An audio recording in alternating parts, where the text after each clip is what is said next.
Hey, I want to talk about sex, but I don't really know how to start the conversation.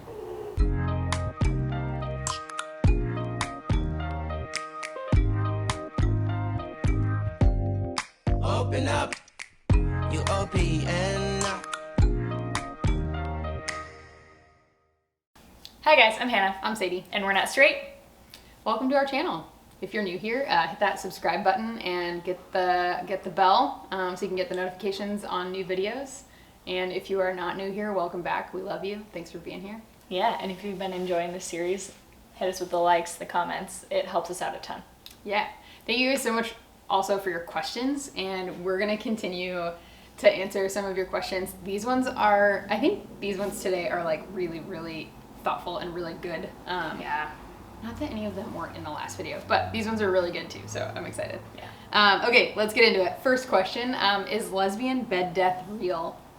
Here's my short answer, no. Long answer is, in my opinion, lesbian bed death is a projection from society's perception of women having a lower libido than men. I think that some women have a lower libido than men, some men have a lower libido than other men, women. It doesn't matter. You are an individual person. We are all different, and period. That's it. And period. But I think that lesbian bed death is the kind of like opposite end of the spectrum from the idea that in heterosexual relationships, men are always, like chasing sex with their partner. Like if I had $1 for every time I had sex with my wife this year, I'd have $10. $0 or whatever, like it's like a joke and everybody's like, that's so, like whatever. But society projects this kind of notion that men want to have sex all the time and women don't. It also creates this idea that you should be having lots of sex, right? Because men want lots of sex, and so we should have sex all the time, right? And we should be enjoying it all the time. And if there's no man in a relationship, then they must never have sex, Right. When I think about that, I think what is a lot of sex? Like, what do people expect? And whatever the number you come up with in your head is, it's not real. It's an expectation, right? Whatever your experience is, that's real. And whatever you want, that's real. And also, if there aren't any men in the relationship, they must not be having any sex, and that's the worst thing in the world. There's also a value judgment there. Yes, true, yeah. Yeah, if women aren't having that much sex in their relationship, it's fine. If that's what you want. Yeah. If that's what you and your partner have decided on, good for you. Who cares if you're not having sex X times a week as prescribed by society as a healthy amount? Yeah. Really, the normal amount of sex is somewhere in between the expectation that men want sex all the time and heterosexual couples have to have sex every day and lesbians never have sex at all. It's somewhere in the middle. I think our main, takeaway from this sex series has been communicate with your partner. And as long as you and your partner are communicating and sharing and having your needs met, right? Whether that's together or individually, then you're good, you know? And if that isn't the case for you, talk to your partner. Yeah. If you're having too much sex, talk to your partner. If you're not having enough, talk to your partner. And if you're looking for advice on how to have a good, long-lasting sex life, Emily Nagoski is my favorite scientist that I've been following. And she says the number one thing that's been proven to work is prioritizing having sex. And that's it.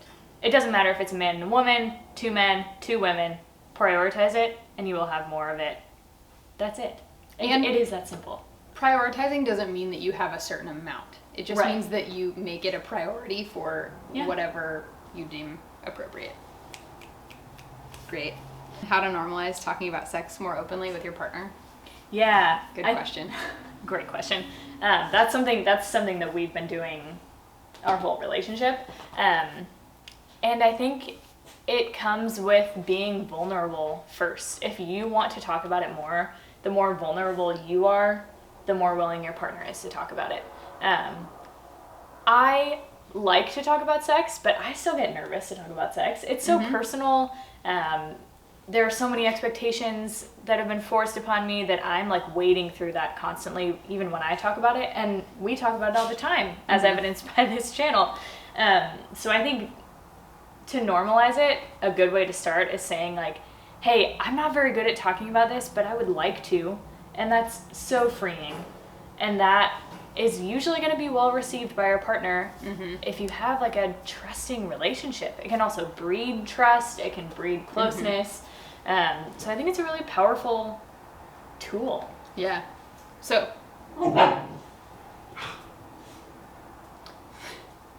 to normalize talking about sex with your partner, tell them, hey, I want to talk about sex, but I don't really know how to start the conversation.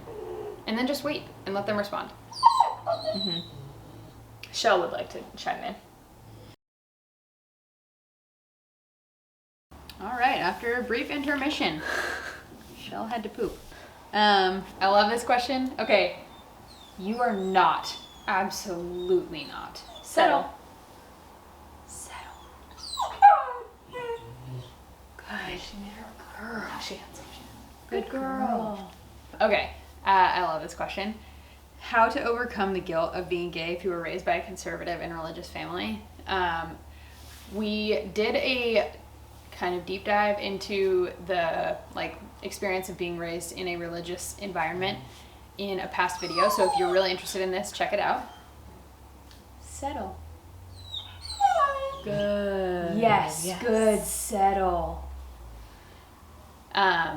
Yeah, but this is a really good question. So I think for me, the first step in overcoming that guilt, because it was massive, still is, but was realizing that not everybody had the experience that I did. And just because I had that experience doesn't mean that it was true or right? Like, I believed... It's okay. I believed that sex was a profoundly religious experience because of the way that I grew up. So once I realized that not everybody had that perspective, I started to I was able to question whether that was true for me, and whether I wanted to continue believing in that or whether it made sense to me even.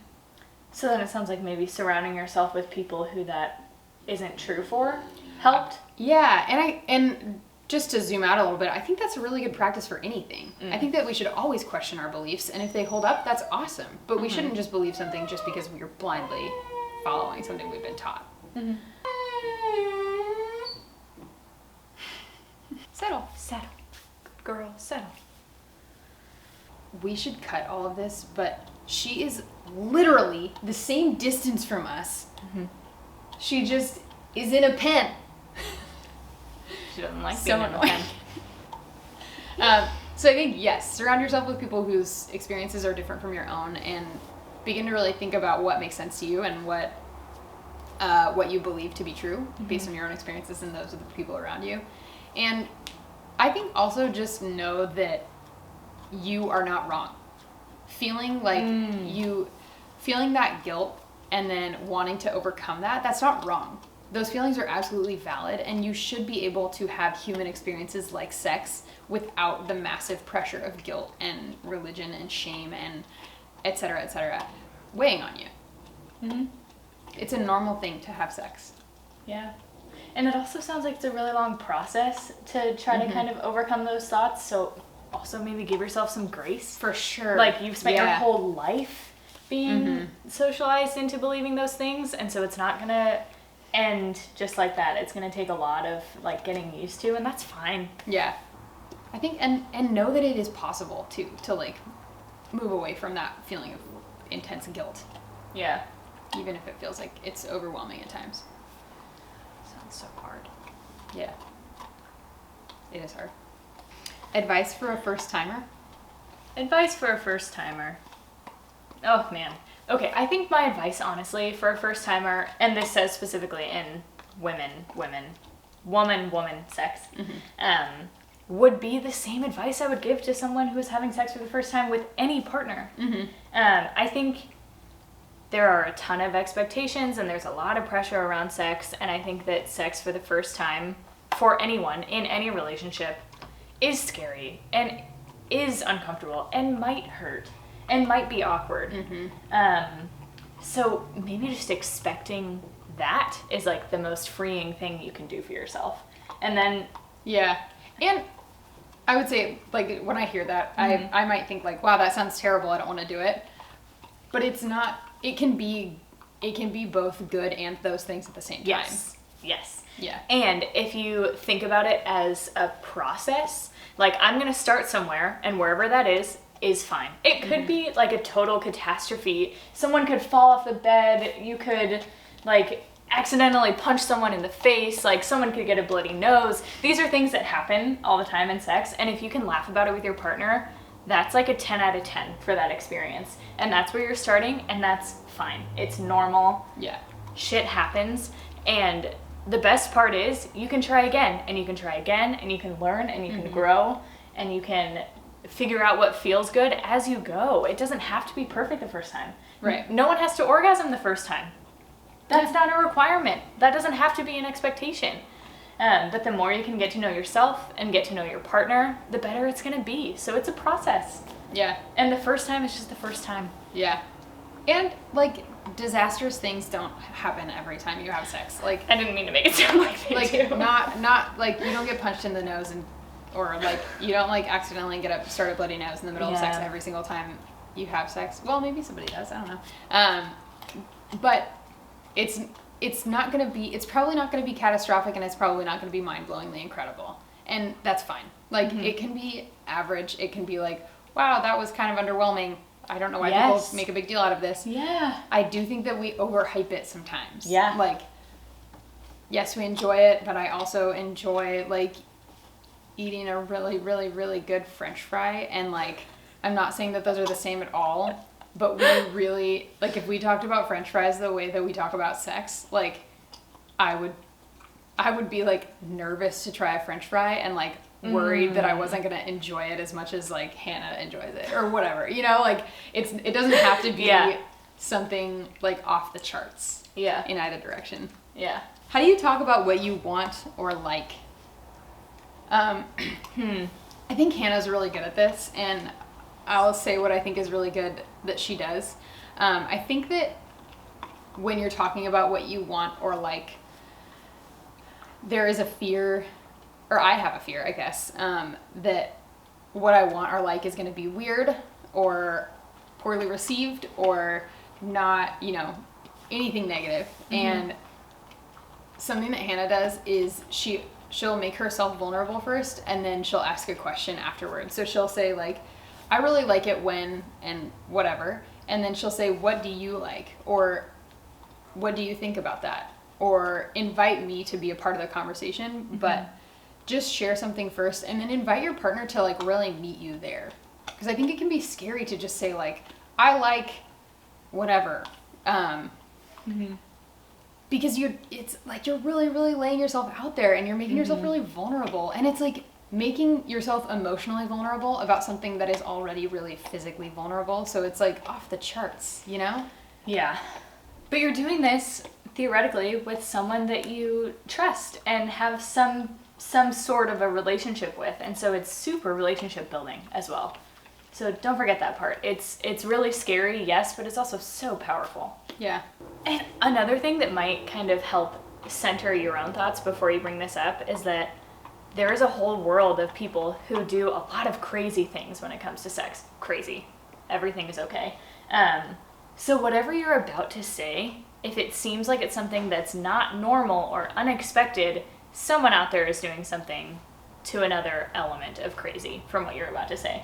So help contextualize yourself and your own sexual needs. Nothing's going to be like too much or I don't know, or too out there. Yeah. Like what you like is fine, whatever it is. And you can even preface it by saying like, I know this is a little unconventional, but this is something that makes me feel good. Would you be willing to try this? And if not, no big deal. We'll try something else. Yeah, like, and we do this all the time with other things. We just don't do it with sex because it's too personal sometimes. But I, for example, love pizza with pineapple and jalapeno on it, and I know that that's not a combination that a lot of people really enjoy. But there are people who are like, that's weird. I would not like that. But that doesn't make me not want it, or that doesn't make it change for me. It's okay to like whatever you like and want whatever you want with sex too. Yeah. Don't yuck other people's yums. Don't piss on their parade. And another way you can contextualize it is you can talk about something that you enjoy when you're doing it with yourself, and then try to figure out how a partner works into that. I think that that could be really powerful too. Yeah. This one is so, so profoundly important, and I hope that we've made this clear in every video where we've talked about sex. But just, this person wants to know our thoughts on consent.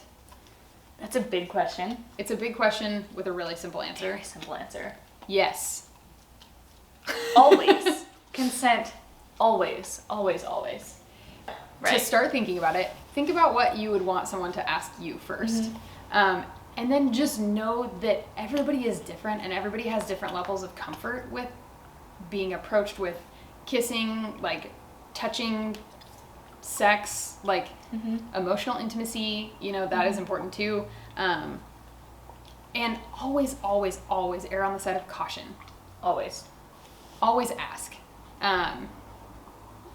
I've had some like really charming moments with people in the past. I remember there was a guy that I had briefly dated like 10 years ago, and we had we'd been hanging out, we'd gone on a couple dates, and I was like, I really want to kiss this guy, and I was like, I don't think it's gonna happen, but I didn't want to just like grab him and be like, let's kiss.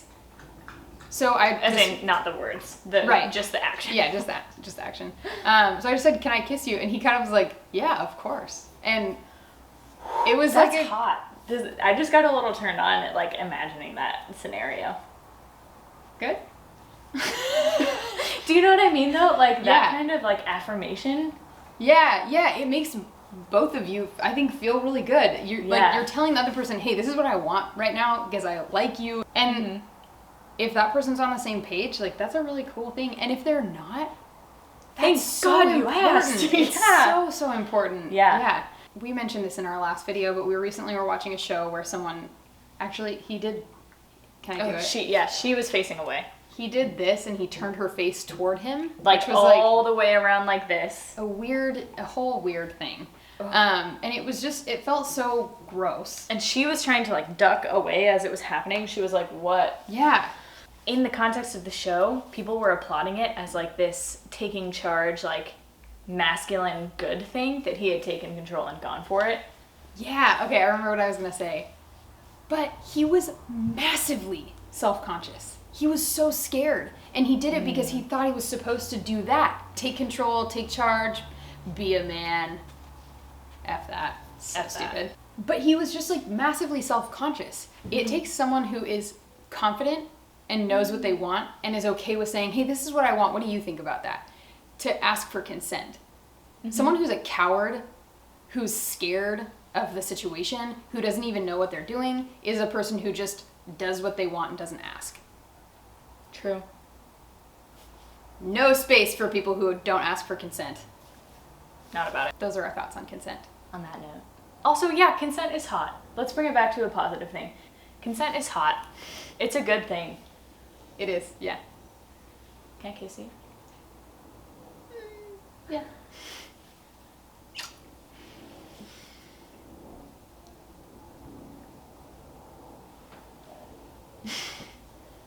Okay. Maybe we end this video? Yeah. Great. Thanks for being with us. This was super fun. We'll be back to it next week.